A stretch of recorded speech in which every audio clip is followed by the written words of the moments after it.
J'ai éclaté de rire quand mon mari a annoncé le divorce devant sa famille rusée. Parfait, si c'est ce que tu veux. J'ai aussitôt annulé nos affaires et révoqué ses privilèges. Mais la vérité qui se cache derrière est bien plus terrifiante. Je me suis mise à rire de satisfaction lorsque mon mari a exigé le divorce définitif devant toute sa famille tordue. Très bien, Didier. Si c'est ce que tu veux. Au même instant, j'ai annulé nos affaires communes et retiré tous les privilèges dont ils avaient joui jusqu'alors. J'ai vengé leur méchanceté et les ai tous menés à la faillite absolue. Avant que l'histoire ne commence, veuillez écrire dans la section des commentaires de quelle communauté autonome ou de quel pays vous nous regardez. N'oubliez pas d'aimer et de vous abonner pour que cette chaîne puisse continuer à grandir et à vous offrir des histoires encore plus intéressantes. L'atmosphère de cette nuit-là était extrêmement tendue dans la salle à manger privée d'une exclusive poissonnerie fine du centre de Madrid. Célèbre pour servir les produits les plus sélectionnés du pays, la salle avait été entièrement réservée, offrant une vue éblouissante sur la ville illuminée à travers d'immenses baies vitrées. La grande table ronde était remplie de mets exquis, des civelles aux pousse-pieds et homards, dont la note s'élèverait à des milliers d'euros. Autour de la table, 4 personnes étaient assises, supposées profiter de la soirée. Valentine était tranquillement assise, portant de temps en temps une bouchée à sa bouche. Elle ajusta avec grâce l'élégant foulard de soie qu'elle portait au cou, légèrement déplacé par la brise de la climatisation. En face d'elle était assis son mari, Didier, qui affichait une attitude débordante d'arrogance, comme si tout ce prestigieux établissement lui appartenait. D'un côté se trouvait Madame Thérèse, la belle-mère de Valentine, très occupée à exhiber les lourds bracelets en or qui ornaient ses poignets. Pendant ce temps, Lucie, la sœur cadette de Didier, ne quittait pas l'écran de son téléphone portable, ignorant complètement le festin qui se trouvait devant elle. Le dîner, qui devait être une agréable réunion de famille, se transformait lentement en un tribunal d'inquisition pour Valentine. Madame Thérèse lâcha sa fourchette brusquement, provoquant un fort et aigu tintement contre la porcelaine, et fixa Valentine d'un regard chargé de mépris. Depuis le début du mariage, Madame Thérèse n'avait jamais réellement accepté Valentine, bien qu'en réalité tous les luxes dont il jouissait provenaient du travail acharné de cette élégante femme. Cependant, Didier avait toujours caché ce détail, permettant à sa famille de croire qu'il était le seul artisan et propriétaire de toute son immense fortune. Pendant tout ce temps, Valentine s'était simplement tue et avait cédé, protégeant l'orgueil de son mari devant sa famille. Elle réprimait ses propres sentiments pour le bien de la stabilité matrimoniale qu'elle avait toujours profondément valorisée. Un repas aussi cher que celui-ci a peu de saveur quand je me souviens qu'un manoir de la Moraleja reste si vide sans le cri d'un bébé, lança Madame Thérèse d'un ton délibérément fort, brisant le silence de la pièce. Les mots sortirent de sa bouche sans la moindre considération pour les sentiments de la femme assise en face d'elle. Valentine cessa de mastiquer. Elle avala la nourriture avec difficulté, sentant une vive douleur dans la poitrine car ce sujet revenait sur le tapis dans un lieu public. Elle prit son verre de cristal, but lentement un peu d'eau minérale et s'efforça de contrôler ses émotions pour ne pas céder à la provocation. Didier, assis en face d'elle, resta silencieux, coupant un morceau de viande dans son assiette, sans la moindre intention de défendre son épouse. Lucie, de son côté, esquissa un sourire cynique sans quitter son écran, comme si elle appréciait la souffrance de sa belle-sœur et la considérait comme un spectacle extrêmement divertissant. « Madame Thérèse, nous sommes en train de dîner. Je vous prie de ne pas parler de cela maintenant. Il n'est pas convenable de discuter de sujets intimes dans un endroit comme celui-ci, répondit Valentine d'un ton très poli et doux, tentant de préserver la dignité de la famille devant les serveurs qui attendaient à quelques pas. Cependant, Madame Thérèse se redressa encore plus, se sentant soutenue par le silence complice de son fils, plongea la main dans son sac de marque aux prix astronomiques, un sac acheté avec les fonds de l'entreprise de Valentine, et en sortit une petite photographie. Elle lança l'image au centre de la table, la faisant glisser jusqu'à ce qu'elle s'arrête juste devant l'assiette de Valentine. Sur la photographie apparaissait une femme magnifique avec un maquillage très prononcé et un collier éblouissant autour du cou. Le sourire de la femme sur la photo irradiait une confiance provocante. « À quoi te sert tant d'élégance et tant de retenue si ton ventre est stérile ? » Valentine, regarde la femme sur cette photo. Elle s'appelle Valérie. C'est une femme absolument parfaite. Mon Didier est un homme de succès, le directeur d'une grande entreprise en plein essor. Il a besoin à ses côtés de quelqu'un de sa catégorie, comme Valérie, l'héritière d'un empire de mines de diamants, et non une sangsue qui ne sait que vivre aux dépens des autres et dilapider la fortune de son mari, cracha Madame Thérèse sans pitié. Sa voix résonna, rebondissant contre les parois vitrées du privé. Valentine observa la photo en silence. Elle connaissait parfaitement le visage de cette femme. Elle savait l'infidélité de Didier avec elle depuis longtemps. Elle connaissait aussi la vérité derrière la fausse identité de Valérie. Valentine avait tout enquêté en engageant un détective privé à Madrid. Elle savait que l'histoire de l'Empire des Diamants était une farce absolue. Cependant, elle avait choisi de garder le silence, attendant de voir jusqu'où la propre stupidité et l'avidité de son mari le mèneraient à sa destruction imminente. Les insultes de Madame Thérèse n'offensèrent en rien Valentine. En fait, il lui semblait comique de voir à quel point cette famille était aveugle à la vraie réalité. En entendant le soutien inconditionnel de sa mère, l'ego de Didier monta en flèche. Il se sentit l'homme le plus puissant d'Espagne, digne de ce que le monde pouvait offrir de mieux. Pendant longtemps, Didier s'était senti étouffé par la présence de Valentine, toujours si sereine et rationnelle. Il croyait fermement que le patrimoine de l'entreprise était sous son contrôle absolu, car tous le désignaient comme le directeur général. Aveuglé par l'illusion de la richesse minière de Valérie et encouragé par sa mère, Didier lâcha ses couverts et se leva de sa chaise. Il regarda Valentine avec une arrogance démesurée et un orgueil gonflé. « Ma mère a raison. J'ai été trop patient avec tous tes défauts, Valentine. J'ai le droit d'être heureux et d'avoir une descendance qui perpétue mon grand nom et hérite de mon empire entrepreneurial. Je n'ai plus besoin d'un fardeau comme toi. Ce soir même, Valentine, je te demande le divorce définitif. Ramasse tes affaires, sors de ma maison et de ma vie immédiatement, cria Didier d'une voix tonitruante. L'ambiance devint sépulcrale. Madame Thérèse sourit jusqu'aux oreilles, savourant la victoire de s'être enfin débarrassée de la belle-fille qu'elle avait détestée pendant des années. Lucie, elle, quitta enfin son portable pour assister à l'expulsion de sa belle-sœur avec une satisfaction évidente. Tous s'attendaient à ce que Valentine éclate en sanglots, qu'elle implore la clémence et se jette aux pieds de Didier pour le supplier de ne pas la laisser à la rue sans un sou. Cependant, ce qui se produisit ensuite les déconcerta complètement. Les épaules de Valentine se mirent à trembler, d'abord doucement, puis avec plus de force. Au lieu de pleurer, Valentine laissa échapper un rire. Son rire résonna dans toute la salle à manger. Un rire libérateur, soulagé et rempli d'une immense satisfaction. Elle riait de la stupidité des trois personnes devant elle, qui coupaient volontairement la branche de l'arbre sur laquelle elles étaient assises. Didier, Madame Thérèse et Lucie se regardèrent avec des sourcils froncés, confus et légèrement intimidés par la réaction de Valentine, qui ne montrait ni la moindre peur, tristesse ou repentir. Ce rire sonnait comme une cloche funèbre pour leur arrogance. Valentine cessa lentement son rire.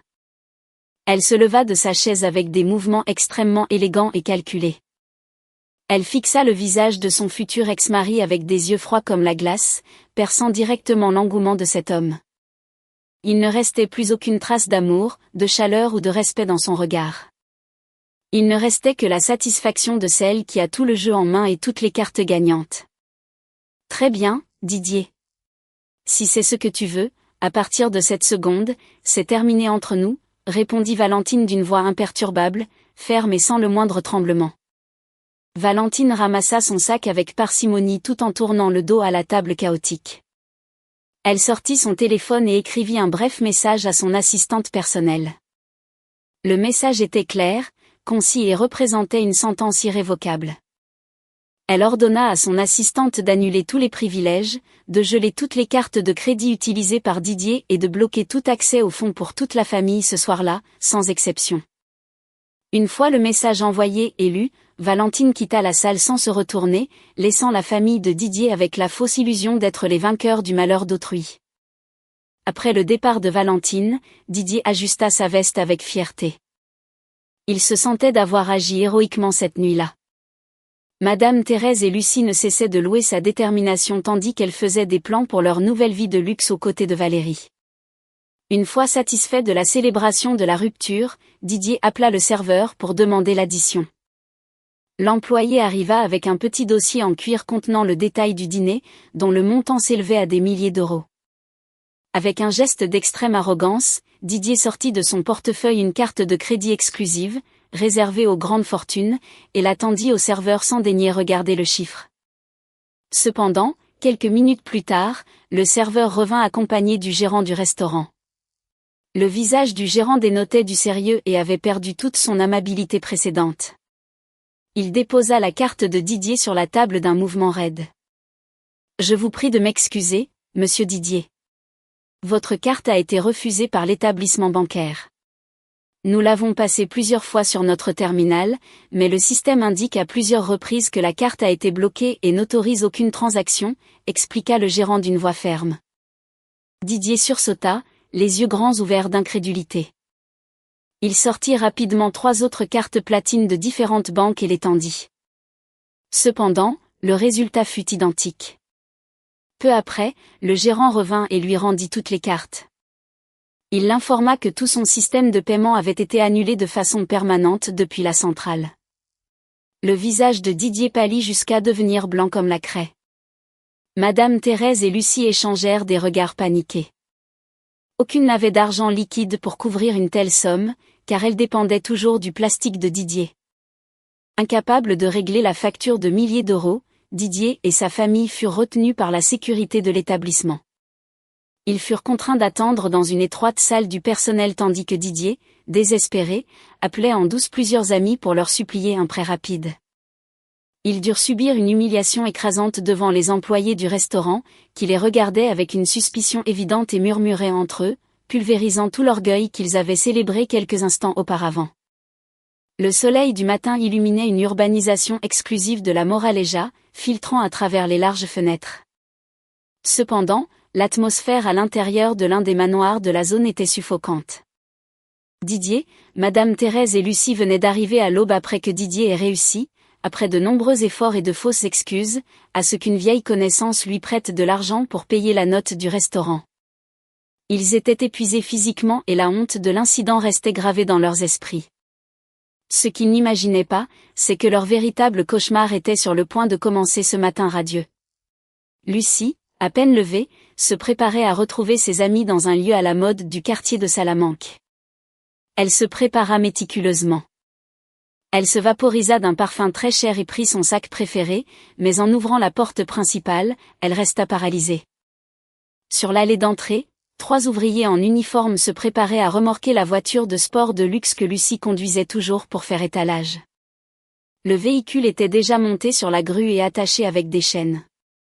Lucie poussa un cri hystérique qui brisa le calme matinal. Elle courut vers les hommes, le visage décomposé par la fureur. « Et, qu'est-ce que vous faites à ma voiture ? Descendez-la tout de suite. Vous ne savez pas qui nous sommes ? Comment osez-vous entrer sur une propriété privée ? Je vais appeler la police nationale pour vous dénoncer pour vol et vandalisme contre des biens de grande valeur, hurla Lucie, tapant, paniquée, sur le côté de la grue. L'un des ouvriers se retourna calmement, imperturbable face aux menaces de la jeune femme. Il sortit un dossier contenant des documents légaux portant des sceaux officiels et les montra lentement à Lucie afin qu'elle puisse les lire clairement.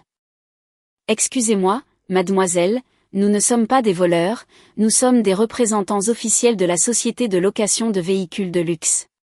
Cette voiture a été louée au nom de la corporation de Madame Valentine. Hier soir, nous avons reçu une notification officielle de résiliation du contrat et un ordre direct de votre part pour récupérer le véhicule, car l'entreprise a suspendu le paiement des mensualités. Nous avons le plein droit légal de ramener la voiture à nos installations conformément au contrat signé, expliqua l'ouvrier d'une voix forte.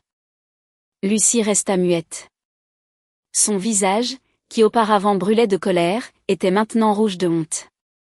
Certains voisins aisés, alertés par le scandale, sortirent dans leur jardin pour observer ce qui se passait à la résidence de la famille de Didier, célèbre dans le quartier pour leur attitude hautaine. En entendant les cris aigus de Lucie, Didier et Madame Thérèse sortirent en pyjama. Ils restèrent stupéfaits en voyant la luxueuse voiture disparaître en traversant les hautes portes en fer forgé de la propriété. Didier, Pourquoi ces hommes emportent-ils ma voiture? J'ai un déjeuner très important avec mes amis aujourd'hui. Comment vais-je y aller sans ma voiture de sport? Je refuse de prendre un taxi ou les transports en commun. Ce serait une humiliation totale, piailla Lucie comme une petite fille, tirant brusquement sur la manche du pyjama de son frère. Didier se frotta le visage avec désespoir.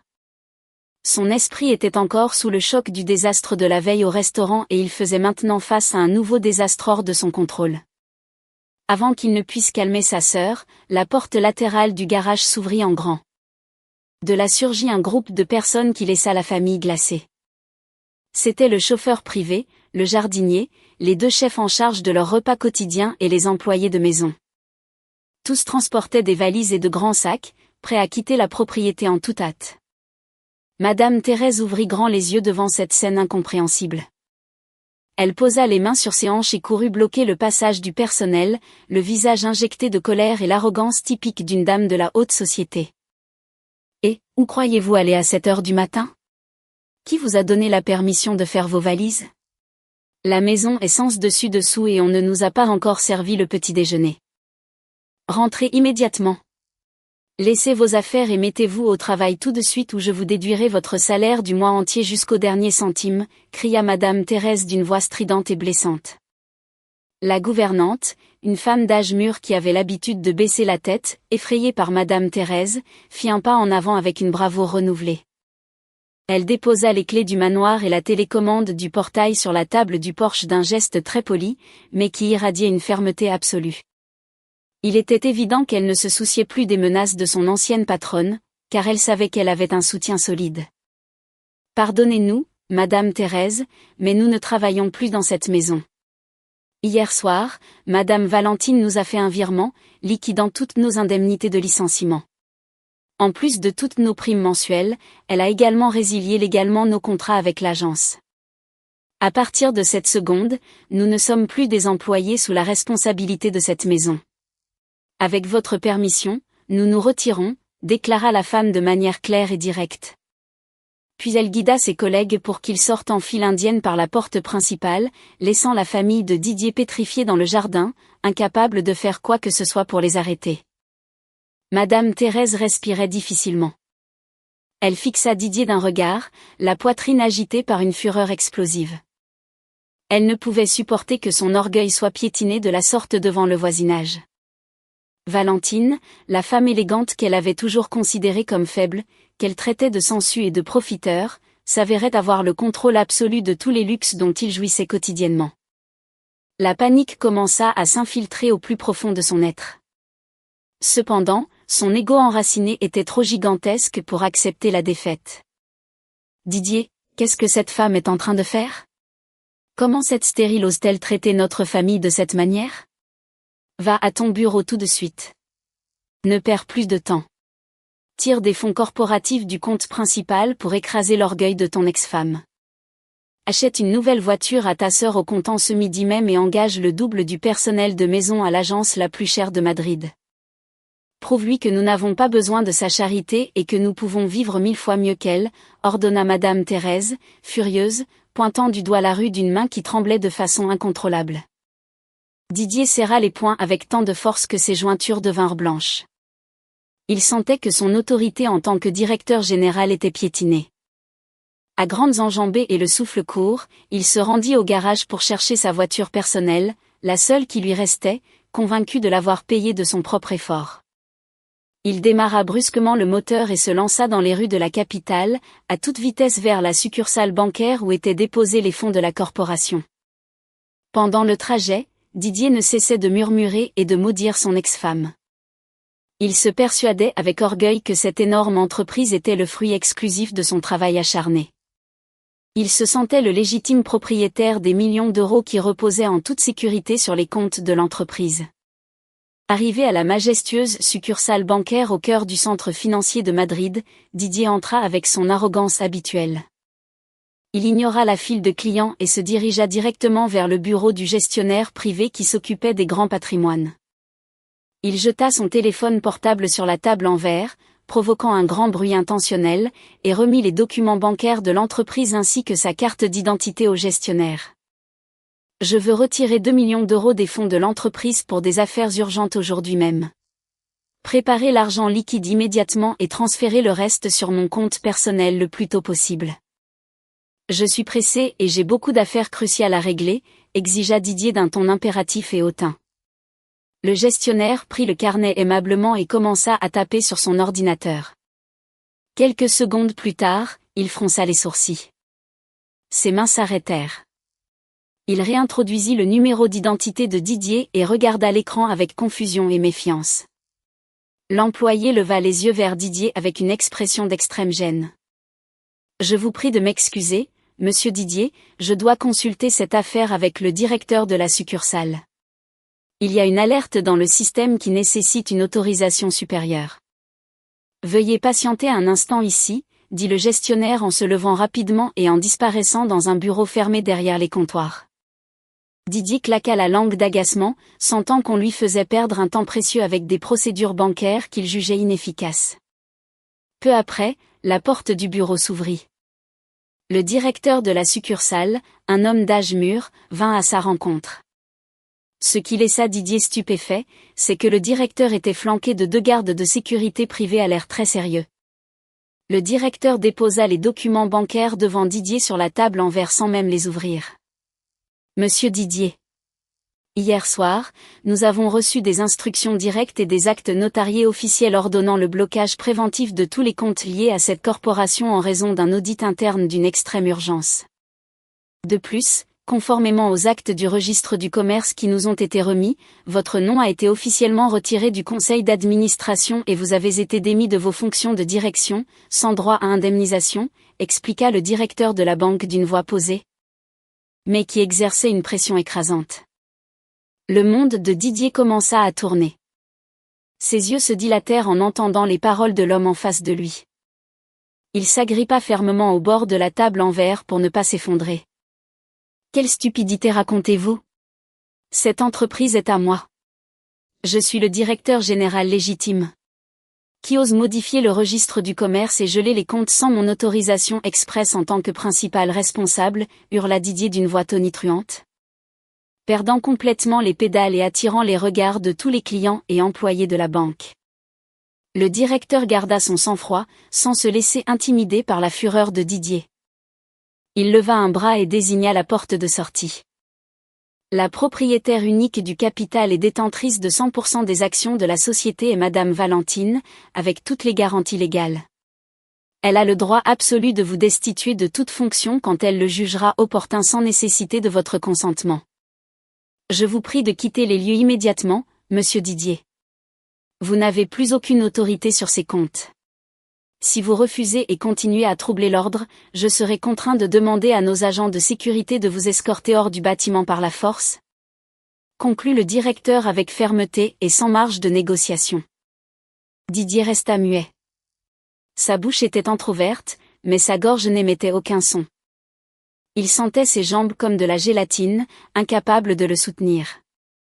Il regarda les documents sur la table d'un air vide et pathétique. Peu à peu, il commença à assimiler la vérité irréfutable qu'il avait enfouie au plus profond de lui par pure vanité. Il comprit enfin une réalité dévastatrice. Sans le soutien et la fortune de Valentine, il n'était absolument personne dans ce monde. Didier conduisit de manière téméraire sur le Paseo de la Castellana, évitant le trafic dense de la capitale. Son esprit était un tourbillon de rage bouillonnante. Après les déclarations du directeur de la banque, il refusait catégoriquement d'accepter qu'il avait été expulsé de la corporation dont il se vantait tant. Ses mains serraient le volant jusqu'à ce que les veines de ses bras ressortent. Il était convaincu qu'il s'agissait d'un malentendu ou d'un sale coup orchestré par son ex-femme. Arrivé au parking de l'imposant gratte-ciel d'entreprise où il avait travaillé, il coupa brutalement le moteur et sortit à grandes enjambées pleines de fureur. Le gardien de sécurité de l'entrée principale tenta de l'arrêter poliment, mais Didier lui écarta le bras d'un revers de main et força son passage vers l'étage de la direction exécutive. Les employés qui passaient dans les couloirs baissaient les yeux et s'écartaient en voyant Didier arriver comme un fou. Ils murmuraient entre eux, mais personne n'osa s'interposer sur le chemin de cet homme aveuglé par la colère. Didier poussa les portes en verre de la salle de réunion principale de toute sa force, les faisant rebondir contre le mur avec un grand fracas. Dans la salle spacieuse et climatisée, Valentine était assise sereinement en bout de table, à la place qu'occupait habituellement Didier. Elle examinait des rapports. À ses côtés se trouvait Maître Arthur, un avocat madrilène chevronné et prestigieux qui gérait toujours les affaires juridiques de l'entreprise et de la famille. L'avocat expérimenté observa l'irruption de Didier avec un visage impénétrable, sans montrer la moindre surprise. « Que signifie tout cela, Valentine ? Pourquoi à la banque disent-ils que les comptes sont bloqués et que mon nom a été supprimé du conseil d'administration ? Tu n'as aucun droit de me faire ça. Cette corporation est le fruit de ma sueur, jour et nuit.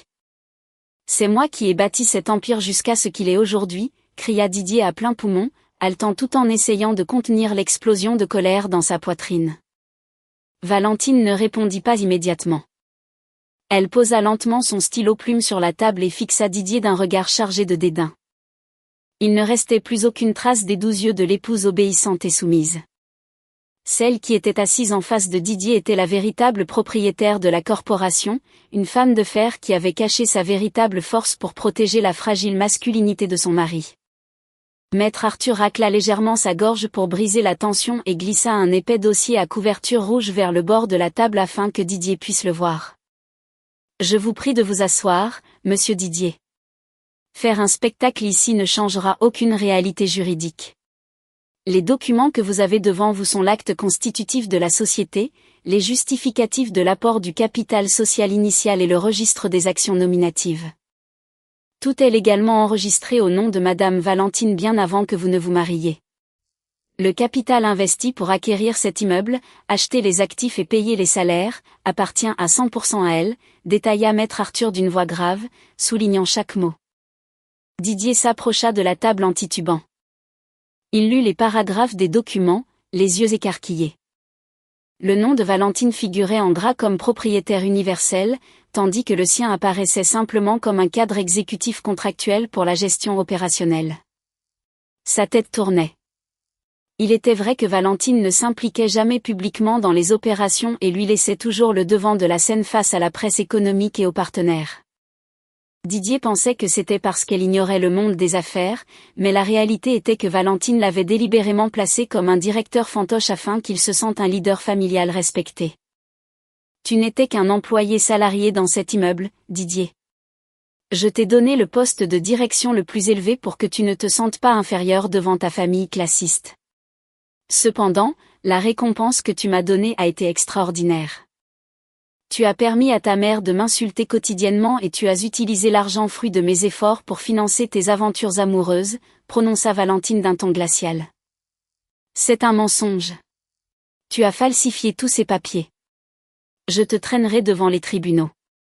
Tu ne peux pas me virer comme ça, sans indemnité, et me jeter à la rue après tout le temps que j'ai sacrifié pour cette entreprise, rugit Didier en frappant la table en acajou des deux mains. Maître Arthur tourna la page suivante du dossier et en sortit un rapport d'audit comptable réalisé secrètement au cours des derniers mois. Des chiffres à l'encre rouge remplissaient les feuilles. Maître Arthur expliqua que les auditeurs avaient trouvé des preuves irréfutables de détournement de fonds de la société par Didier vers des comptes opaques, ainsi que l'acquisition d'articles de luxe à usage personnel qui n'avaient aucune justification commerciale. Ces actions constituaient des délits d'abus de confiance et de gestion déloyale, passibles de plusieurs années de prison. Aujourd'hui, vous êtes officiellement renvoyé car nous avons des preuves concluantes de votre malversation de fonds. Didier, vous devriez remercier Dieu de ne pas vous avoir livré directement à la police nationale aujourd'hui même. Quittez mon bureau immédiatement et ne mettez plus jamais les pieds dans cet immeuble, lança Valentine en désignant fermement la porte. Sentant que sa dignité avait été écrasée par la femme qu'il avait toujours considérée comme inférieure, Didier tenta un dernier coup désespéré pour sauver le peu d'orgueil qui lui restait. Il sortit son téléphone, les mains tremblantes, et composa le numéro de Valérie. Il exigea de son amante qu'elle se présente au siège de l'entreprise à l'instant même. Il voulait prouver à Valentine que la perte de cette entreprise ne lui importait absolument pas, car il avait maintenant une femme infiniment plus riche. Peu de temps après, les portes de la salle s'ouvrirent à nouveau. Valérie entra en marchant avec une démarche excessivement hautaine, arborant des bijoux ostentatoires et portant un sac de marque qu'elle considérait comme le summum du luxe. Didier s'approcha immédiatement d'elle et la saisit par la taille, débordant d'arrogance. « Regarde bien, Valentine. Tu crois que je vais sombrer parce que tu me renvoies ? Tu te trompes complètement. Valérie est l'héritière universelle de l'une des plus grandes exploitations de diamants. Sa fortune fait que ta petite entreprise ressemble à un jeu d'enfant. Je construirai un nouvel empire avec ma future épouse et nous te ferons regretter toute ta vie de m'avoir laissé échapper, cracha Didier, forçant un sourire cynique pour tenter de dissimuler sa propre terreur. Valérie sourit aussi avec dédain vers Valentine. Elle exhiba un énorme anneau à son doigt et regarda Valentine comme si elle était un être pathétique et misérable. Mais Valentine ne fut pas du tout troublée. Elle leur rendit le regard à tous les deux, s'arrêtant sur chacun. Valentine savait parfaitement que les bijoux que portait Valérie étaient de grossières contrefaçons et que ce sac était loué. Elle savait aussi que Valérie était une escroqueuse professionnelle avec des antécédents, qui avait jeté son dévolu sur la supposée fortune de Didier. Au lieu de la démasquer à ce moment-là, Valentine sourit de façon énigmatique. Elle croisa les bras sur sa poitrine et les regarda avec une pitié feinte.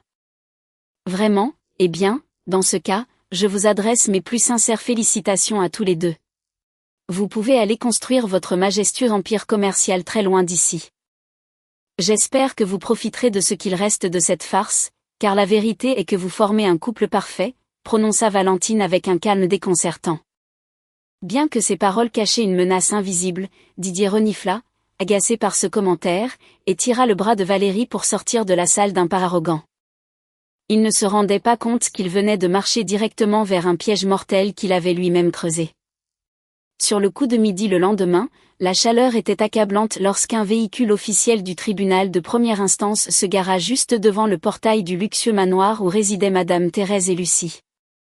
3 fonctionnaires judiciaires descendirent du véhicule, escortés par 2 agents de la police nationale chargés d'assurer la sécurité de la diligence.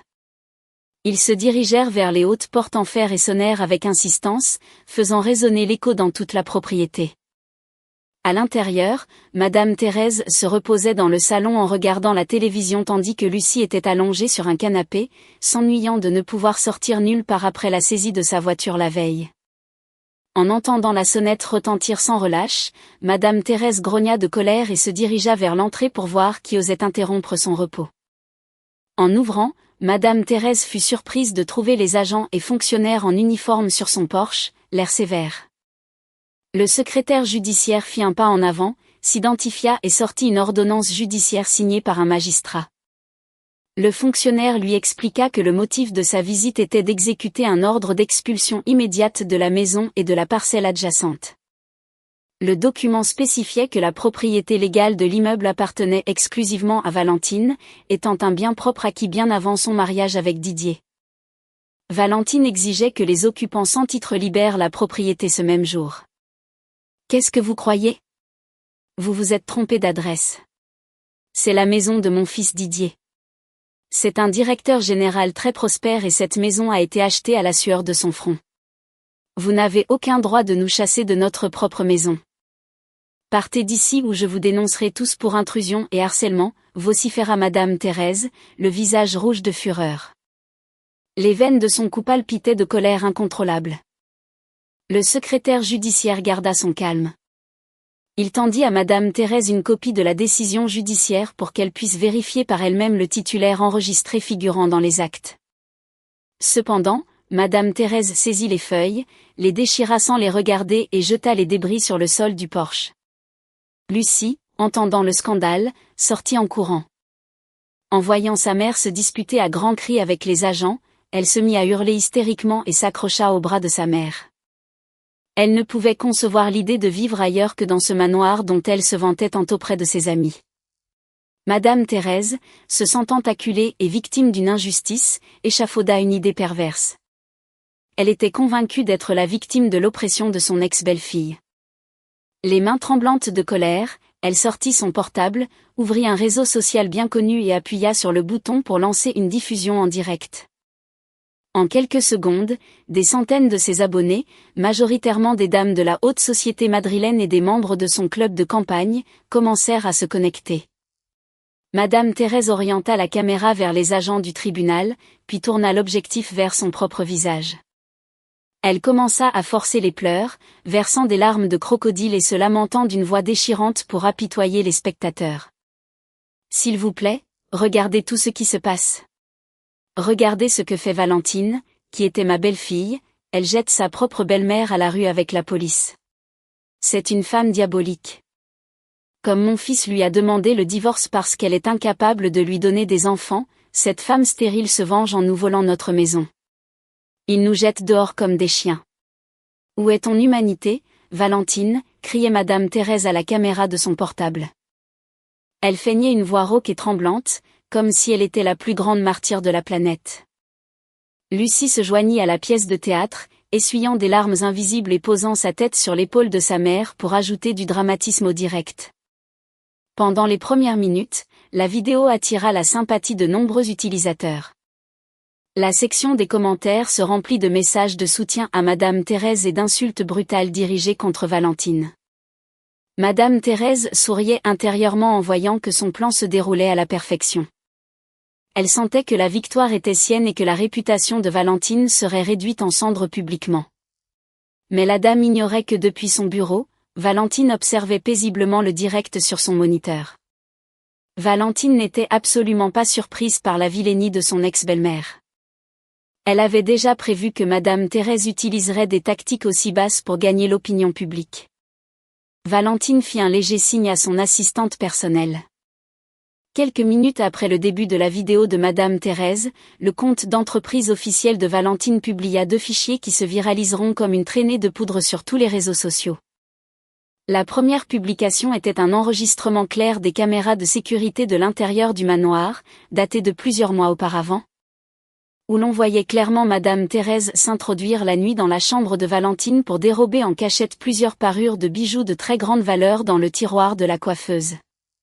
La seconde publication était un résumé certifié de l'audit judiciaire, montrant de manière cristalline comment Didier avait détourné des millions d'euros de l'entreprise pour ses vices personnels. L'équipe de Valentine se chargea d'inonder les commentaires du direct de Madame Thérèse avec les liens vers ces 2 preuves irréfutables. Le scénario prit une tournure drastique et fatale pour Madame Thérèse. Les utilisateurs qui la plaignaient auparavant se retournèrent contre elle, furieux, en voyant les preuves. Le chat en direct devint un océan d'insultes féroces. Des centaines de commentaires arrivaient par seconde, qualifiant Madame Thérèse de voleuse de bijoux, sa famille de parasites escrocs et son fils de vulgaires voleurs en col blanc. Les utilisateurs attaquèrent également Lucie, qui affichait toujours des luxes sur Internet, lui reprochant que toute sa richesse provenait des délits de son frère. Les yeux de Madame Thérèse sortirent de leurs orbites en lisant le revirement des commentaires. Ses mains tremblaient tellement que son téléphone faillit lui tomber des mains. Elle balbutia en essayant de s'excuser, disant que la vidéo de sécurité était un montage, mais personne ne la croyait plus. Une vague de honte colossale s'écrasa sur sa poitrine. Elle comprit que sa tentative de couler Valentine lui avait explosé au visage, exposant la pourriture de sa propre famille devant des dizaines de milliers de spectateurs. Prise de panique et terrifiée, Madame Thérèse coupa brusquement la transmission et désinstalla l'application. Les agents de police qui avaient observé le spectacle en silence firent un pas en avant. Ils lancèrent un ultimatum irréfutable à Madame Thérèse et Lucie. Si elles n'entraient pas immédiatement pour récupérer leurs vêtements et effets personnels dans l'heure, ils sortiraient tout de force dans le jardin et scelleraient la maison sur le champ. Le visage pâle et les épaules courbées sous le poids de l'humiliation publique écrasante, Madame Thérèse et Lucie capitulèrent. Elles entrèrent en traînant les pieds pour entasser leurs vêtements dans des valises. Peu après, elles franchissaient le portail de ce qui fut leur demeure seigneuriale, traînant de lourds bagages, marchant sur le bas-côté sous les regards moqueurs des voisins qui s'étaient penchés pour assister à l'expulsion de la famille la plus snob du quartier. La vie de la famille de Didier prit un virage à 180 degrés en moins de 24 heures. Après avoir été expulsés de manière déshonorante du chalet dont ils se vantaient tant, ils furent contraints de louer un minuscule et lugubre appartement dans un quartier ouvrier de la périphérie de Madrid. L'espace était infime, l'air vicié et le mobilier rare et décadent. Leurs volumineuses valises bloquaient le petit salon, où tenait à peine un canapé usé et une petite table en aggloméré. Lucie pleurait sans arrêt, se plaignant que le vieil air conditionné ne fonctionnait pas, ce qui la faisait transpirer et la démangeait. Elle jeta un coussin au sol, pleine de frustration, exigeant de son frère qu'il leur trouve un appartement décent immédiatement. Cependant, Didier ne pouvait que rester assis en silence, se tenant la tête sur le point d'exploser. Il était acculé. Tout son crédit bancaire était bloqué et l'argent que son ami lui avait prêté la veille s'était envolé pour payer la caution et le mois d'avance de ce taudis. Au milieu du chaos et du désespoir, Madame Thérèse affichait un déni de la réalité complètement pathologique. Elle refusait catégoriquement d'assimiler que sa famille était tombée dans l'extrême pauvreté. Le snobisme et les apparences qui dominaient son cerveau l'empêchaient de raisonner clairement. Madame Thérèse refusa de défaire ses valises et s'assit plutôt devant un petit miroir pour retoucher son maquillage.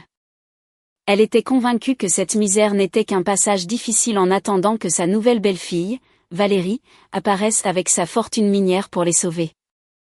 Débordante d'une fausse confiance, Madame Thérèse prit son portable et commença à appeler ses amis de la haute société madrilène. Elle voulait leur montrer que sa famille nageait toujours dans l'opulence et qu'elle n'avait pas été affectée par les rumeurs malveillantes d'Internet. Elle invita 5 amis à un déjeuner dans l'un des restaurants les plus exclusifs et les plus chers du quartier de Salamanca. Elle leur promit de couvrir entièrement la note pour célébrer le mariage imminent de son fils avec la riche héritière. Ses amis, toujours avides de potins et prêtes à fureter dans la tragédie d'autrui, acceptèrent avec enchantement. Madame Thérèse sourit, satisfaite, croyant qu'elle maintenait toujours son statut dans ce cercle d'élite. Elle ordonna à Lucie d'arrêter de pleurer et de se préparer à l'accompagner, mais Lucie, épuisée et déprimée, refusa. Finalement, Madame Thérèse appela un taxi et se rendit seule au restaurant, laissant ses enfants enfermés dans l'appartement oppressant. Pendant le trajet, elle ne cessa d'envoyer des messages à Valérie, lui demandant de venir au restaurant pour prendre en charge l'addition astronomique plus tard. Arrivée au luxueux établissement, ses amis l'attendaient déjà dans un salon privé. Elles la reçurent avec des sourires tendus, cachant une multitude de questions et de moqueries derrière leurs regards à cause du scandale viral de la veille. Madame Thérèse, avec arrogance, fit semblant de ne pas remarquer le mépris. Elle commanda des plateaux des meilleurs fruits de mer, des coupes de viande importée et des bouteilles de vin millésimé, dont le prix était exorbitant.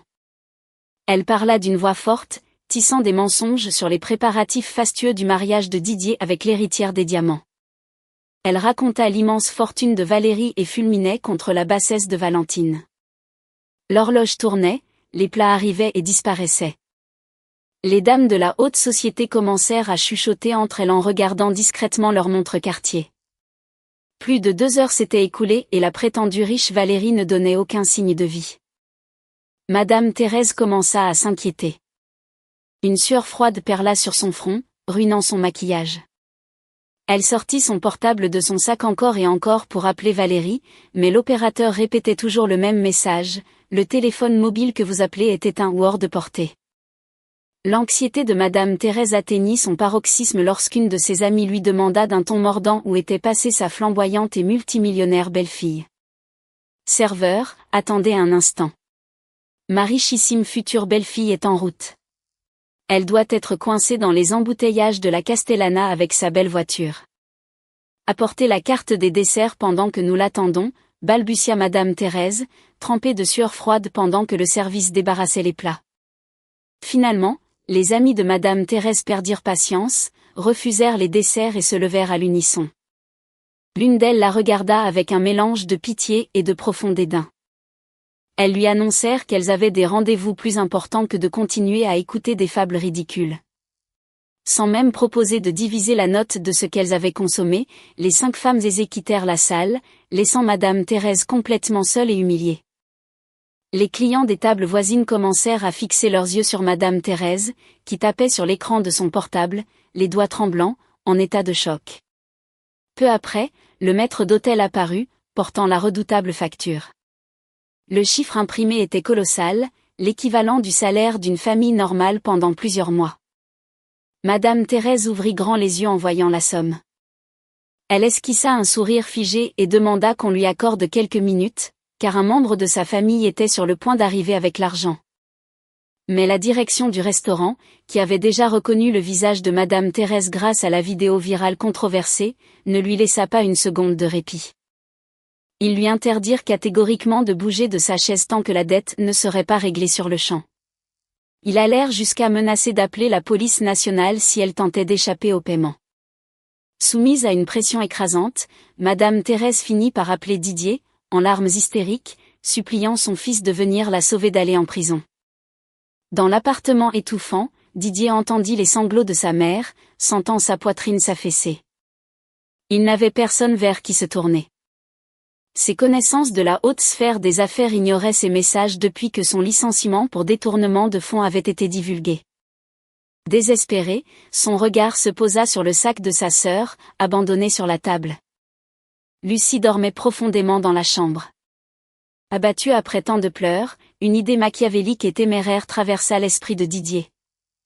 Il ouvrit le sac silencieusement, sortit la carte d'identité de Lucie et téléchargea sur son portable une douzaine d'applications de microcrédit rapide en ligne, de celles qui opèrent à la limite de l'usure légale.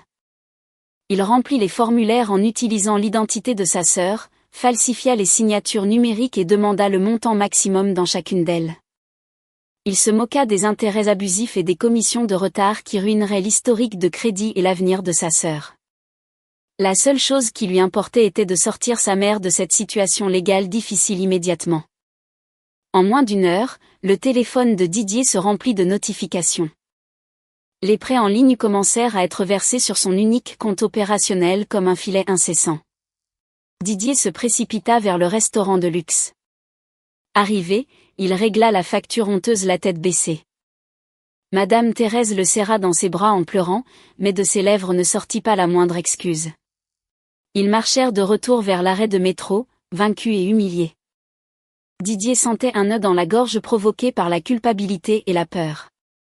Il venait d'entraîner sa famille dans une spirale de dettes toxiques qui les saignerait sans pitié et tout cela, à cause d'une vanité qu'ils étaient incapables de réprimer. Le lendemain matin, l'appartement déprimant était plongé dans un silence sépulcral lorsque l'on frappa à la porte. Didier, qui avait passé la nuit blanche, se leva du sol pour ouvrir. Il resta pétrifié en voyant Valérie sur le palier. La femme était pâle, les yeux gonflés et cernés, comme si elle avait vécu un véritable cauchemar nocturne. Valérie se jeta dans les bras de Didier, sanglotant inconsolablement, ce qui fit instantanément fondre le cœur de l'homme désespéré. Tous les soupçons et la rancœur de Didier concernant son absence de la veille s'évanouirent. Il l'introduisit dans l'appartement et l'assit sur le canapé usé pour qu'elle se calme. Madame Thérèse, entendant le tumulte, sortit de sa chambre et serra sa belle-fille de rêve avec une immense tendresse. Valérie commença à tisser un réseau de mensonges méticuleux et persuasifs. Elle leur raconta que des pirates informatiques engagés par des corporations rivales avaient saboté son portable, la laissant subitement sans communication. Elle assura que le Trésor public et l'unité des délits économiques avaient bloqué préventivement les comptes de ces mines pour une enquête de routine, ce qui l'avait empêché de venir en aide à Madame Thérèse au restaurant. Des larmes artificielles coulaient sur ses joues tandis qu'elle implorait le pardon de Didier et de sa mère. Didier, dont le bon sens était complètement annihilé par l'avarice et le désespoir, avala chacune des paroles de cette manipulatrice professionnelle. Il caressait le dos de Valérie, lui murmurant que tout irait bien, se croyant le valeureux sauveur de cette prétendue dame en détresse. « Fais-moi confiance, Didier. Je ne t'abandonnerai jamais. C'est une situation extrême, mais j'ai un atout dans ma manche pour que nous renaissions de nos cendres. Mes rivaux ont gelé mes comptes principaux, mais je garde l'accès à un fonds d'investissement clandestin. Nous opérons avec des crypto-monnaies à très haut rendement, un marché exclusif pour l'élite mondiale. Cet investissement nous rendra 100 fois plus millionnaires que Valentine en quelques jours, enjôla Valérie d'une voix mielleuse, le regardant fixement dans les yeux avec une assurance totale.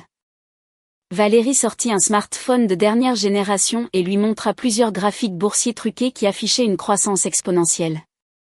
Elle lui expliqua que s'ils apportaient un capital de départ, le retour se multiplierait par 300% à la fin de la semaine.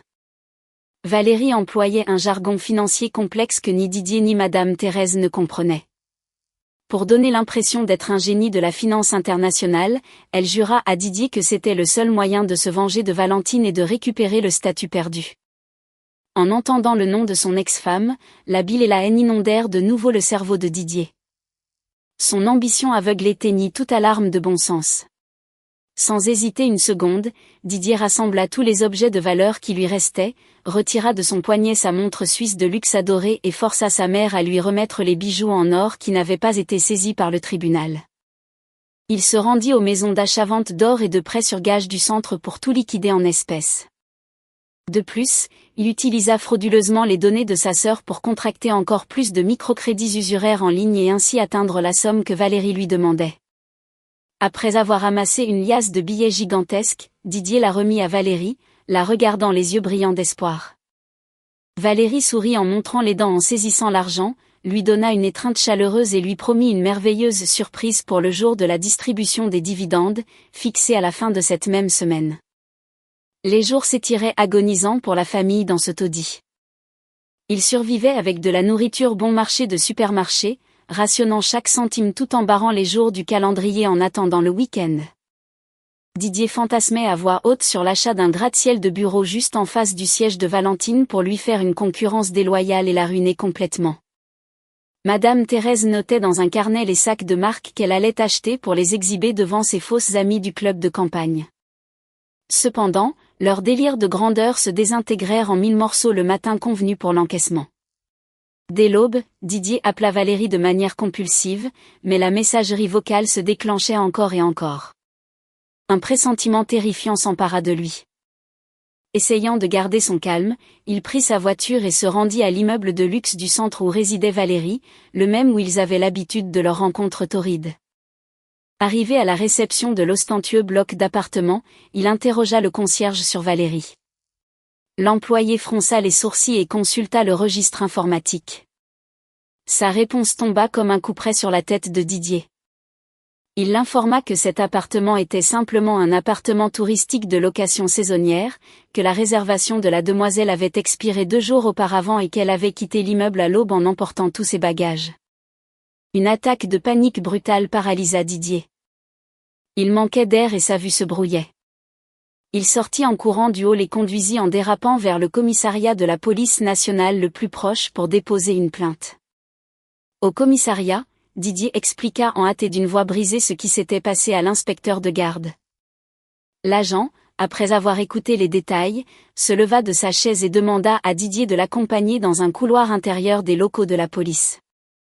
Au bout du couloir, il y avait un tableau d'affichage où étaient accrochées les photographies des délinquants recherchés pour crimes graves. Le policier désigna un portrait robot au centre du tableau. Didier sentit ses os se liquéfier et ses jambes le lâchèrent. Il tomba à genoux sur le sol froid du commissariat. Sur la photo, apparaissait clairement le visage de Valérie, mais le nom imprimé en dessous était totalement différent. Le texte précisait que la femme était la chef en fuite d'un réseau criminel international d'escrocs financiers qui avait dépouillé des millions d'euros à de nombreuses victimes dans toute l'Europe. Didier s'arracha les cheveux avec violence, poussant un hurlement déchirant qui résonna dans tout le commissariat. Tous ses espoirs, son argent et sa vanité s'étaient volatilisés. Il comprit de la manière la plus amère possible qu'il avait été arnaqué comme un imbécile par la femme qu'il considérait supérieure à sa légitime épouse. Et maintenant, il était vraiment tombé dans le plus sombre des abîmes. Les pas de Didier étaient lourds alors qu'il quittait le commissariat, le regard perdu dans le vide. Le monde tournait autour de lui à une vitesse vertigineuse, laissant une traînée d'obscurité dans son esprit. La réalité que Valérie était une escroqueuse professionnelle qu'il avait dépouillée finit par briser sa raison. Il ne savait où aller ni quoi dire à sa mère, qui attendait avec impatience les bonnes nouvelles concernant les millions promis. Traînant les pieds sur l'asphalte brûlant de Madrid, Didier assimila qu'il avait tout misé. Il avait vendu sa propre sœur, usurpant son identité, uniquement pour la richesse chimérique que cette criminelle lui avait promise. En s'approchant de la rue de son immeuble de la périphérie, il s'arrêta net. Au loin, il aperçut un groupe d'hommes corpulents, l'air peu amical et vêtus de manière intimidante, massés devant la porte de son appartement. Les coups secs et violents contre le bois résonnaient dans tout le palier des escaliers, accompagnés de cris et d'insultes de bas étage. C'étaient des percepteurs de dettes envoyés par les plateformes illégales de prêt en ligne, dont le délai expirait ce jour-là. Didier se recroquevilla et se cacha derrière le mur du palier. Tremblant de pure terreur, il entendit Lucie crier de l'intérieur, suppliant de ne pas défoncer la porte, et Madame Thérèse sanglotant désespérément, appelant à l'aide. Les brutes criaient le nom de Lucie, menaçant de divulguer ses dettes impayées à tous ses contacts internet et exigeant le paiement immédiat avec des pénalités de retard qui rendaient la dette impayable. La panique cérébrale empêcha Didier de faire un seul pas pour défendre les femmes de sa famille. Il était pleinement conscient qu'il était le coupable de cette chasse en utilisant le nom de sa sœur. Au lieu d'affronter les percepteurs, il fit demi-tour et s'enfuit éperdument de l'immeuble. Il s'échappa comme un lâche, laissant sa mère et sa sœur abandonnées à leur sort. Pendant sa fuite dans les rues, l'esprit de Didier sombra dans un état de paranoïa absolue. Son narcissisme l'empêchait d'assumer la faute de la catastrophe. Il cherchait désespérément un bouc émissaire et le nom de Valentine brilla dans son esprit dérangé. Didier se convainquit qu'elle était la cerveau derrière l'escroquerie. Il décida que son ex-femme s'était alliée à Valérie pour le traîner dans la boue, reniflant comme un taureau et le cœur pompant du pur venin. Didier conduisit sa voiture jusqu'à l'imposant siège social de Valentine. Il y entra de force, bousculant les tourniquets de sécurité. Il monta en courant par les escaliers de secours, ne voulant pas attendre l'ascenseur, et défonça la porte du bureau présidentiel d'un coup de pied. À l'intérieur de l'élégant bureau, Valentine contemplait l'horizon madrilène à travers l'immense bail vitré. Tenant une tasse de thé, elle se tourna avec parcimonie en voyant entrer Didier, qui présentait un aspect décharné, en sueur et les yeux injectés de sang comme un lunatique. Valentine ne s'altéra pas le moins du monde, posa la porcelaine sur son bureau et regarda Didier avec une froideur glaciale, comme si elle avait déjà la visite du raté à son agenda ce jour-là. « Tu as laissé cette vipère m'escroquer. Tu as pactisé avec cette criminelle pour piller tout mon patrimoine. Avoue, Valentine. Tu mourrais d'envie de voir que j'avais trouvé quelqu'un de supérieur à toi. C'est pourquoi tu as engagé Valérie pour me ruiner et laisser ma mère assiégée par des mafieux recouvreurs de dettes, hurla Didier, pointant du doigt le visage de Valentine, la voix brisée et sur le point de pleurer de frustration. Valentine fit un pas en avant lentement, sans se laisser troubler par la colère de cet homme. Elle lui planta les yeux, dégageant une aura de mépris absolu. « Je ne t'ai jamais ordonné d'être infidèle, ni d'être si avide, Didier. Tu t'es jeté tout seul dans le précipice. Je savais dès le premier jour que ta chère Valérie était une arnaqueuse recherchée. Les rapports de mes enquêteurs privés me l'ont confirmé. Mais t'ai-je forcé, moi, à ce que ta mère m'humilie? T'ai-je forcé, moi, à piller les caisses de mon entreprise? T'ai-je forcé, moi, à commettre une fraude en usurpant l'identité de ta propre sœur? Non, Didier. L'infinie arrogance et la cupidité de ta propre famille sont ce qui a creusé votre tombe, lança Valentine en articulant chaque syllabe comme des poignards aiguisés. Les vérités de Valentine frappèrent Didier au visage comme des gifles de plomb. Cette explication démantela tous les mensonges par lesquels il tentait de justifier son immense stupidité. Il recula de plusieurs pas, secouant la tête et refusant d'admettre qu'il était le seul artisan de sa destruction. Il grogna comme un animal blessé, la menaça de lui détruire la vie et quitta le bureau à grands pas. Valentine le regarda fuir, sachant qu'une bête acculée commet sa plus grande folie juste avant la fin. À la tombée de la nuit, la ville fut plongée dans l'ombre et un froid mordant balaya les rues de Madrid. Didier était enfermé dans sa voiture, garée dans une ruelle solitaire. Il avait dépensé la petite monnaie qu'il avait en poche pour acheter un bidon en plastique et le remplir d'essence à la station-service la plus proche. Son cerveau était complètement dévoré par le démon de la vengeance. S'il ne pouvait jouir de cette fortune et de cette entreprise, Valentine non plus. Il savait que son ex-femme possédait un gigantesque centre logistique dans la zone industrielle de Coslada, où des marchandises d'une valeur de millions d'euros étaient stockées avant d'être exportées en Europe. Réduire cet entrepôt en cendres signifiait couper la jugulaire de l'empire de Valentine. Avec un regard qui trahissait la folie la plus absolue, Didier plaça le bidon de carburant sur le siège passager. Il démarra et conduisit dans l'obscurité vers la zone industrielle, prêt à déchaîner un enfer de feu. La zone industrielle était déserte et sombre lorsque la voiture de Didier s'arrêta sous un grand arbre éloigné de la guérite de sécurité principale. Il éteignit les phares et descendit furtivement, portant le lourd bidon d'essence. Il portait une veste noire et sa capuche était relevée pour dissimuler son visage. Profitant de ce qu'il se souvenait des failles du périmètre de sécurité, Didier réussit à se faufiler par un trou dans la clôture arrière. Hors de portée des lampadaires, le vent soufflait glacial, mais les battements de cœur de Didier martelaient ses tympans, étouffant tout autre bruit. Il marcha à pas furtifs jusqu'à atteindre des palettes de bois empilées contre le mur principal de l'entrepôt logistique. Elles étaient placées juste en dessous des grandes aérations qui communiquaient avec l'intérieur de l'entrepôt.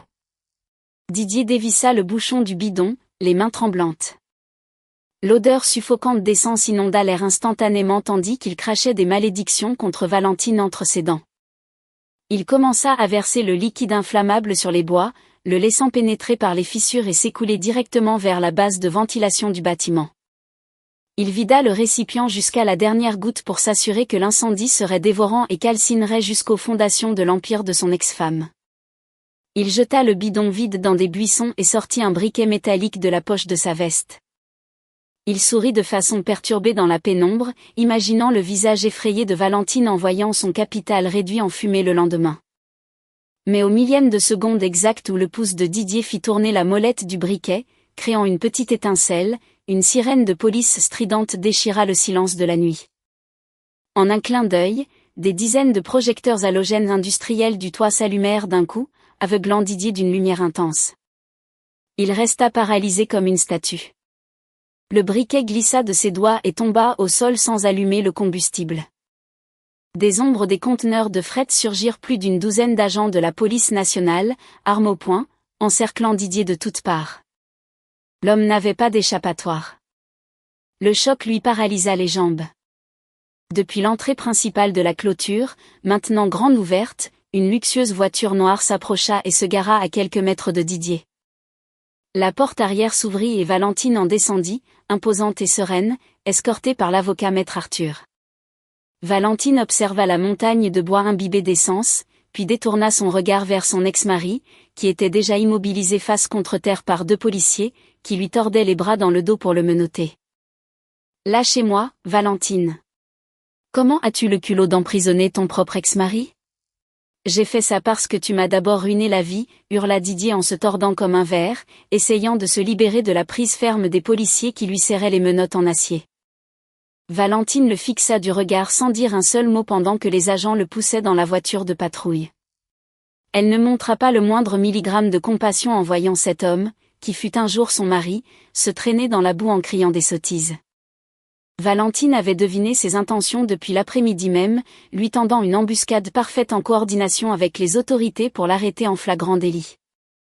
Cette fois, Didier ne pourrait pas échapper aux accusations d'effraction, de tentative de sabotage et de tentative d'incendie prémédité. Tandis que Didier pourrissait dans le froid cachot, un destin également funeste frappa Madame Thérèse et Lucie le lendemain matin. Le propriétaire de l'appartement Bon Marché se présenta escorté par la sécurité de l'immeuble pour les expulser de force. Le propriétaire en avait assez des scandales, des graffitis et des menaces des recouvreurs de dettes mafieux qui terrorisaient le voisinage. Sans Didier à qui s'accrocher, mère et fille durent traîner leurs affaires et sortir dans la rue. Elles errèrent sans but sur les bas-côtés sous un soleil brûlant, évitant les rues fréquentées de peur d'être reconnues par ceux qui avaient vu la vidéo ou d'être interceptées par les brutes. Cette nuit-là, elles n'eurent d'autre choix que de dormir sur des cartons sous le porche d'un bâtiment abandonné. Le peu qu'il leur restait en poche ne suffisait même pas pour un sandwich. La brutalité de l'indigence écrasa Lucie. La faim vorace qui lui tordait les entrailles fit comprendre à la jeune fille gâtée qu'elle ne pouvait plus dépendre de sa mère, qui passait des heures à pleurer et à se lamenter au ciel, avalant jusqu'à la dernière goutte de son faux orgueil. Lucie se rendit à une agence d'intérim pour femmes de ménage. Son apparence dépenaillée et son désespoir firent qu'elle fut embauchée sur le champ pour le nettoyage d'un gigantesque gratte-ciel d'entreprise sur la Castellana. On lui donna un uniforme 3 tailles trop grand et un chariot de nettoyage très lourd. Ses mains délicates, qui ne connaissaient que la manucure française et les ortichères, se remplirent de plaies et de crevasses à force d'essorer des serpillères sales imbibées d'eau de javel industrielle. Jour après jour, sa routine consistait à nettoyer les toilettes publiques et à faire briller le sol du hall jusqu'à ce que ses reins lui brûlent. Au 3e jour de son calvaire, le chef de nettoyage ordonna à Lucie de nettoyer le plus haut étage, le quartier des dirigeants où logeaient les présidents du conseil. Avec des élancements de douleur dans le bas du dos, Lucie poussa le chariot hors de l'ascenseur de service. Elle commença à frotter les carreaux de marbre brillant avec un grand effort, courbé, en essorant la serpillière devant d'imposantes doubles portes en bois de chêne. Celles-ci s'ouvrirent. Quelqu'un sortait de la pièce. Lucie écarta rapidement le seau et baissa la tête en s'excusant d'entraver le passage, mais en levant les yeux, le souffle lui manqua. Devant elle, vêtue d'un costume de haute couture impeccable et dégageant une autorité absolue, se tenait Valentine. Elle était la légitime propriétaire de tout le bâtiment. Lucie resta figée, pétrifiée comme une gargouille de pierre en reconnaissant le visage de la femme qu'elle avait empiétinée. Son cœur battait avec une telle fureur qu'elle sentait qu'il allait lui briser les côtes. Les mains de Lucie, désormais rugueuses, gercées et rougies par les produits chimiques abrasifs, tremblaient en tenant le manche du balai. Elle baissa profondément la tête, priant pour que le sol de marbre brillant s'ouvre et l'engloutisse sur le champ. Valentine regarda Lucie de haut en bas sans le moindre signe de surprise. Son regard était serein, mais dégageait une autorité écrasante. Il semblait que la présence de son ancienne belle-sœur frottant les sols dans son entreprise n'était qu'une insignifiante poussière dans sa vie actuelle couronnée de succès. Sans daigner dire un seul mot, ni pour saluer ni pour se moquer, Valentine passa avec une élégance impériale. Elle était suivie d'une suite d'assistants et de maître Arthur, qui marchait toujours à ses côtés. Le parfum cher et sophistiqué de Valentine flotta dans l'air, frappant l'odorat de Lucie et lui faisant comprendre la distance incalculable qui les séparait désormais. Les souvenirs de l'époque où elle harcelait Valentine, lui exigeant de lui servir du thé dans le manoir et se moquant à gorge déployée de son divorce imminent, se reproduisirent dans son esprit comme un film d'horreur, injectant un remords acide dans son âme. Des larmes chargées de misère jaillirent sur les joues de Lucie. Elle lâcha le manche en bois qui heurta le marbre avec un bruit sec, ignorant les cris du chef de nettoyage qui l'appelait de l'autre bout du couloir. Lucie s'enfuit en courant vers les escaliers de secours. Sanglotant de désespoir, elle abandonna son travail sur le champ. Son esprit fragile ne supporta pas l'humiliation d'affronter le summum du succès de la personne qu'elle avait le plus torturée. En retournant sous le porche délabré où sa mère s'était réfugiée, Lucie lui raconta sa rencontre avec Valentine entre allaitement et larmes. En l'entendant, les défenses mentales de Madame Thérèse s'effondrèrent définitivement. Elle hurla de douleur, maudissant le malheur qui s'abattait sur sa famille.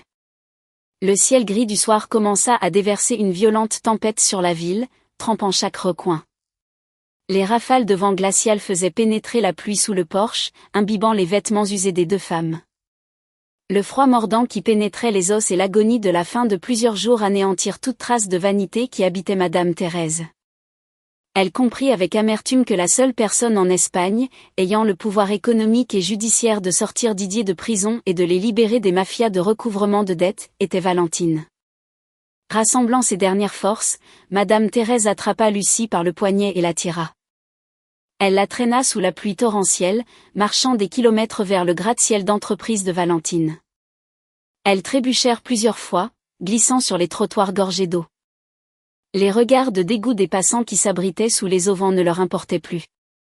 Leur seul espoir était de ramper pour demander pitié à la femme qu'elles avaient traitée comme des ordures. En arrivant devant les vitrines principales de l'immeuble, les gardiens de sécurité leur bloquèrent immédiatement le passage. Trempés, sales et sentant l'humidité et la rue, les vigiles leur interdirent l'accès au hall pour protéger le bien-être des employés et des dirigeants. Sans autre issue, Madame Thérèse et Lucie restèrent debout sous l'averse, grelottant de froid, les lèvres violacées, juste devant les portes tournantes. Elles attendaient, prises de désespoir, que Valentine sorte du travail. Leur veillée agonisante porta ses fruits lorsque les portes automatiques en verre s'ouvrirent. Valentine sortit avec une parfaite contenance, escortée par ses gardes du corps privé, qui ouvrirent rapidement d'immenses parapluies noirs pour la protéger de la pluie. En voyant l'imposante et resplendissante Valentine, Madame Thérèse se fraya un chemin en bousculant les gardes avec une force surhumaine et s'effondra à genoux dans une flaque d'eau glacée. Elle se prosterna directement aux pieds de Valentine, pleurant à chaudes larmes d'une voix brisée et suppliant la clémence de la manière la plus dégradante possible. Lucie tomba sur l'asphalte mouillé à côté de sa mère, joignant les mains en signe de supplication extrême. « Valentine, je t'en supplie, pardonne-moi. Pardonne tout le mal que je t'ai fait, ma fille. Sors mon Didier de prison, pour l'amour de Dieu. Paye les dettes qui nous poursuivent. On nous a expulsés de partout. On meurt de faim et de froid. Je te jure que nous serons la meilleure famille et que nous t'adorerons si tu nous sauves cette fois, hurlait Madame Thérèse en se traînant et en essayant d'attraper le bas du cher manteau de Valentine. Les gardes du corps s'interposèrent rapidement, la repoussant. Valentine baissa les yeux vers les deux êtres pathétiques agenouillés dans la flaque d'eau, avec des yeux insondables et dénués d'émotion.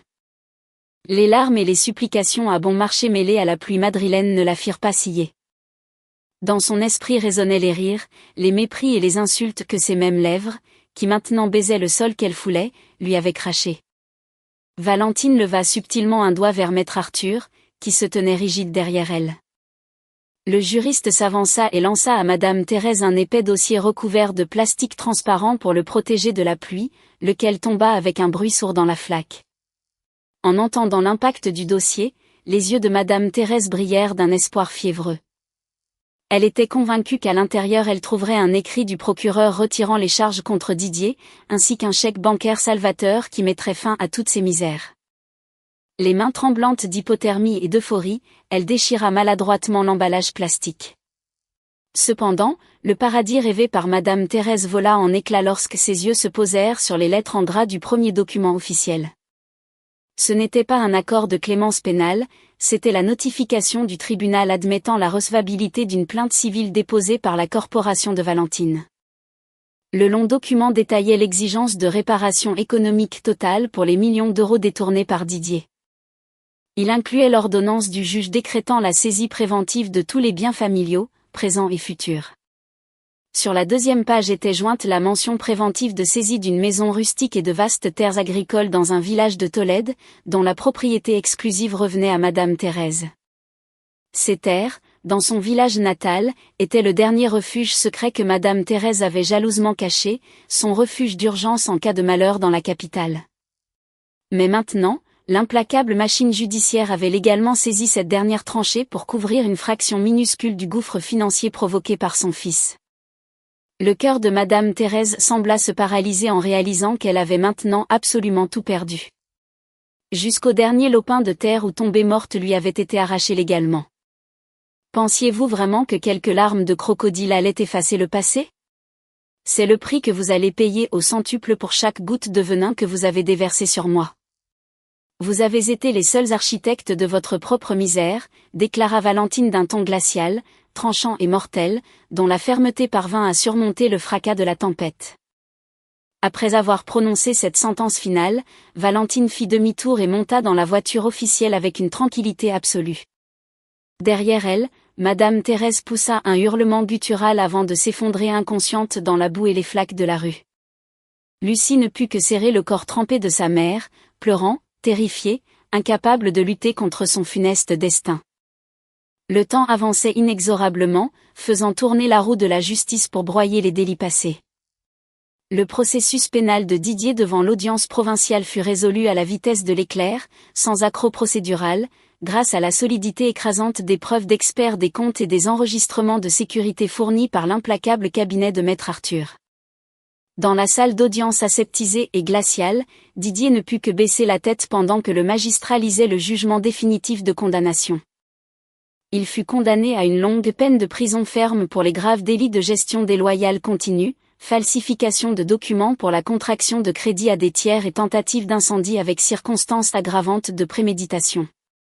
Personne de sa famille ne se rendit au banc du public pour le soutenir le jour le plus sombre de sa vie. Didier devrait pourrir derrière les barreaux froids de la prison de Soto del Real. Les nuits dans sa cellule étroite étaient un enfer rempli de remords stériles. Il se maudissait pour son infinie stupidité d'avoir humilié et abandonné une femme brillante et intègre uniquement pour le faux mirage de richesse d'une escroqueuse qui l'a entraîné dans le plus profond des enfers. Didier savait que le jour où il obtiendrait la liberté conditionnelle, il ne serait qu'un détenu ruiné, stigmatisé et sans épaule sur laquelle pleurer. À l'extérieur, le calvaire de la famille n'était pas moins dantesque. Madame Thérèse, qui autrefois vénérait le snobisme et la vanité creuse de la haute bourgeoisie, ne put supporter les coups portés à son prestige, la perte totale de son patrimoine, l'expulsion en pleine rue. La saisie hypothécaire de ses terres de la Mancha et l'incarcération de son enfant chéri lui brisèrent complètement l'esprit, effaçant sa raison pour toujours. Madame Thérèse finit par errer sans but dans les grandes avenues de Madrid, couvertes de haillons malodorants. Elle balbutiait des incohérences aux passants, le regard égaré. Souvent, elle criait aux balayeurs et aux kiosquiers, se vantant que sa belle-fille, la magnate des diamants, était sur le point d'arriver en limousine pour l'emmener au palais. Les gens s'écartaient avec pitié, la voyant comme une pauvre vagabonde dérangée. De son côté, Lucie connut un enfer pire que toute condamnation judiciaire. Elle fut piégée et ensevelie sous les millions d'euros de dettes que son frère avait contractées en utilisant sa carte d'identité. S'agissant de plateformes usuraires qui appliquaient des intérêts composés brutaux pour défaut de paiement, la somme ne cessait de grossir. Lucie vit tous ses rêves frivoles de jeunesse s'effondrer. Elle finit par cumuler des emplois précaires qui détruisirent son corps. Elle faisait la vaisselle la nuit dans des tavernes graisseuses. Elle balayait des zones industrielles et déchargeait des fourgonnettes jusqu'à l'épuisement, mais peu importe la quantité de sueur qu'elle versait, la majeure partie de son salaire était automatiquement saisie pour à peine couvrir les intérêts de la dette éternelle. Elle vivait dans la clandestinité, louant des chambres dans des appartements surpeuplés des quartiers les plus pauvres pour échapper aux menaces incessantes des brutes à la solde des prêteurs. Lucie expia avec son sang, sa sueur et une panique chronique chaque insulte qu'elle avait lancée à Valentine dans le passé. Aux antipodes de la débâcle absolue de la famille de Didier, l'ascension de Valentine ne connaissait pas de limite. Enfin libérée des parasites qui suçaient son capital, elle concentra toute sa prodigieuse intelligence à étendre la corporation. Son réseau d'entreprises logistiques non seulement monopolisa le secteur national, mais signa des macro-contrats qui catapultèrent ses opérations vers les ports les plus importants d'Europe et d'Amérique latine. Son groupe d'entreprises devint un géant stratégique de l'économie du pays, offrant un travail digne à des milliers d'employés et multipliant exponentiellement le chiffre d'affaires annuel. Une nuit particulière, Valentine fit son entrée triomphale en tant que figure de proue du grand gala annuel des leaders d'entreprises les plus remarquables d'Espagne, célébré dans un majestueux hôtel 5 étoiles. Valentine était éblouissante, vêtue d'un costume de haute couture, sobre et très ajusté, qui, sans montrer un millimètre de peau, projetait une aura de pouvoir et d'intellect qui hypnotisait la fine fleur de l'entrepreneuriat présente. À ses côtés se trouvait Rodrigue, un investisseur international confirmé et son partenaire de confiance, avec qui elle avait surmonté d'énormes défis du marché. Rodrigue était à des années-lumière de la médiocrité narcissique de Didier. C'était un gentleman qui traitait les femmes comme de véritables égales. Doté d'une perspicacité à la hauteur de l'intellect de Valentine, il soutenait chacune de ses manœuvres stratégiques sans que son ego d'homme puissant n'en soit jamais affecté. Lorsque le maître de cérémonie annonça au micro le nom de Madame Valentine pour recevoir le prix d'excellence exécutive, une ovation retentissante fit lever tous les dirigeants de l'immense salle. Valentine monta sur le pupitre de la scène d'un pas assuré et saisit la statuette dorée. Elle prononça un discours implacable, remerciant, mais dégageant une autorité pure. Avec son éloquence, elle démontra au tissu entrepreneurial qu'une femme est parfaitement capable de résister à des tsunamis et d'atteindre l'hégémonie mondiale, malgré avoir été trahie, vexée et sous-estimée par sa propre belle famille. Elle acheva son intervention et l'immense salle se mit à applaudir à tout rompre.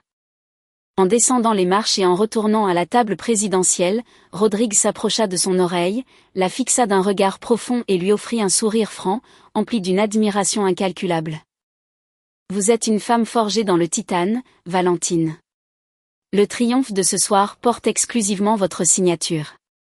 C'est pour moi un honneur absolu d'être une petite pièce de cette machine imparable que vous avez créée, prononça Rodrigue d'une voix posée, lui accordant ce profond respect professionnel qu'elle n'avait jamais reçu dans son mariage tumultueux. Valentine lui rendit un sourire apaisé. Son âme flottait dans une mer de paix inébranlable. Merci beaucoup, Rodrigue. C'est le fruit de savoir patienter dans la tempête et du courage d'extirper les médiocres du chemin pour pouvoir avancer avec fermeté, répondit-elle avec une conviction écrasante. Sous les élégants accords de la musique classique qui enveloppait le gala de la haute société madrilène, Valentine savoura la leçon magistrale de son parcours de vie. Elle avait intériorisé que la vengeance la plus parfaite et la plus létale contre les esprits étroits qui tentent de vous rabaisser ne consiste pas à se salir les mains en les enfonçant directement. La vengeance magistrale est de faire un pas de côté et de laisser leur propre stupidité et avidité les entraîner au fond du précipice de manière irréversible, pendant qu'ils pourrissent dans leur misère auto-infligée. Vous continuez à monter vers la gloire la plus absolue, sur un sommet si élevé qu'ils ne pourraient même pas rêver d'y toucher.